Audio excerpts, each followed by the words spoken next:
So today I came here to give you a little tip on how to, well, hopefully to help your Aú de Costa, your Gambi. I see a lot of people struggle with it.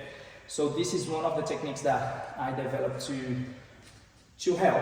It's not the only one, there are many other ways, depends on your situation, depends what the problem is, where the people are getting stuck. But maybe this tip will help you to unlock the move for you. So I'm gonna show you first and then explain why I like to do it this way for some people. So the idea of it is the normal Aú. I'm not gonna try to do the Gambi straight away, I'm just gonna work the technique on the normal Kawa, on the normal Aú.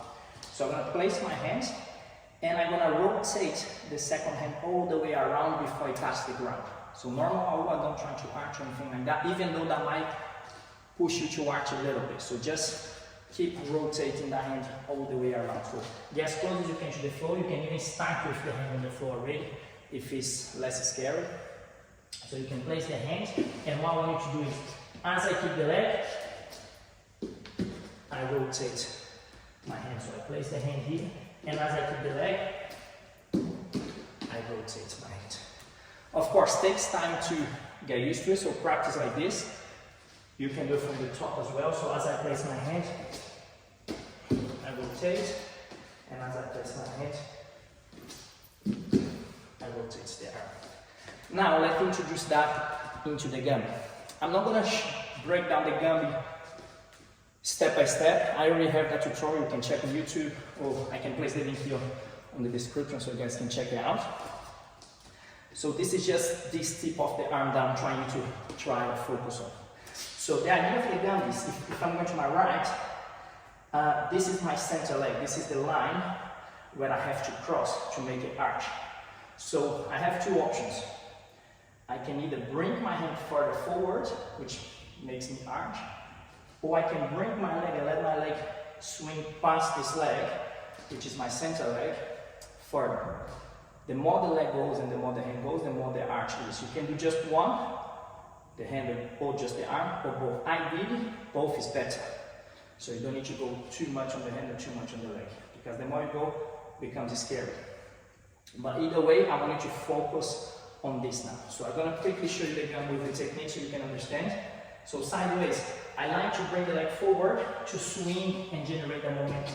See that I wait the leg to pass before, and I keep dragging my hand forward. But I want you to focus on this arm. I'm going to try to do a little bit slowly, a little bit slow, so you can see it.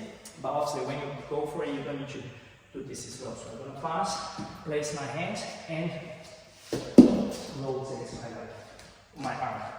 So sideways, I'm going to go in, I get low to the floor, because from the top is scary. So the same time this leg is going, I normally go on my toes here to allow myself to spin, because if I keep it planted, my hip is facing that way, but my leg is pushing my hip the other way. So I really want to release the weight by leaning further forward, so your weight is not completely on top of your foot.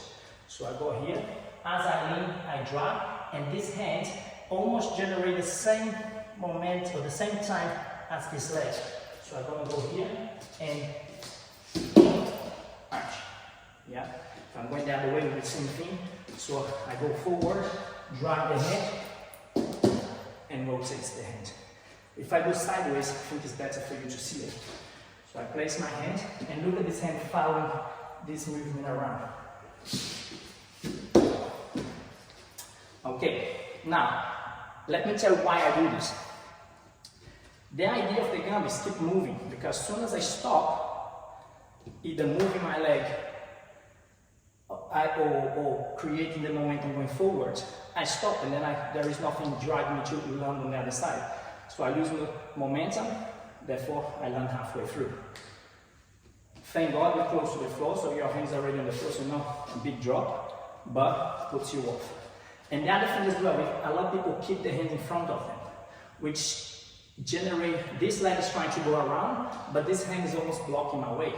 So by sending the hand, allows me time for my body to arch, either go forward with the hand, leg swing back, and it doesn't restrict the movement. So I'm opening up my hip allow my hip to move. So for those that doesn't have much flexibility on the back or on the shoulder, this will help you a lot, because by waiting, you still generate the timing of the Gumby if you're trying to go low on the floor, or low, or arch, or get your legs close to the ground. So it's almost tricking your mind to allow timing to do it. If I tell you just to wait, you normally stop to move. It's very hard to say wait to put the hand, but keep moving the body. Of course it's possible, but it takes time to develop that coordination. So by doing this, you focus on the hand. In the meantime, your body is doing the movement. So this is what this does. It's almost tricking on your mind to go around. And you don't have to force it to put it down. Literally, just rotate and then go around. But just be careful not to start the rotation and stop. Otherwise, you're throwing more momentum to the back. This is what normally happens. If I go here and put it in, it drives you to the back. Again, it's not the end of the world. If it does happen, make sure you always land on your toes, but you're too close to the floor. And I can guarantee the only thing that's always going to be there for you is the floor. So he's our friend, if you think in that way. So make sure you keep moving that hand. Just work on the drill from the beginning, and I hope that helped. And again, this is not the main tutorial. This is just a tip of the Gumby to see if it helps. And I hope it does. If not, let me know. I can try and think of something or record what you're doing and send it to me, and I can take a look and let you know what my opinion is. In the meantime, enjoy this tutorial, and I'll see you on the next one.